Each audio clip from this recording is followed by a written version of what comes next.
Индонезиянын Жакарта шаарында жыл сайын өткөрүлчү сайроочу канаттуулар мелдеши башталды. Ага 1700дөн ашык түркүн түстүү, түрдүү көлөмдөгү кооз сайроочу чымчыктарды алып келишти. Жеңүүчү деп табылган канаттуулардын ээлери акчалай сыйлыкка ээ болушат. Мындай мелдештер Индонезияда жыл сайын популярдуулугун арттырууда.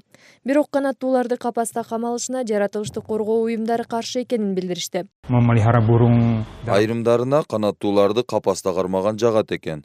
Бирок бул такыр туура эмес. Биз коомчулукту эркиндикте жүргөн канаттууларга аңчылык кылбагыла деп айтаар элек. Бирок бул мелдештер ага жол бербей жатат. Мелдеш учурунда канаттууларды баккан кишилер бири-бири менен бул кичинекей жандыктарга кандай кам көрүү керектигин айтып пикир алмашышат. Айрымдары мелдешке даярдоо үчүн сайроочу канаттууларга атайын үйрөтүүчүлөрдү жалдашат. Kita harus tahu Алгач канаттуунун мүнөзүн байкап, ага жара мамиле жасоо керек. Кандай азыктар пайдалуу, мунун баары өтө маанилүү. Жакшы мамиле жасасаң, бул кичинекей чымчыктар өздөрү эле кооз өндөрү менен сайрап келишет.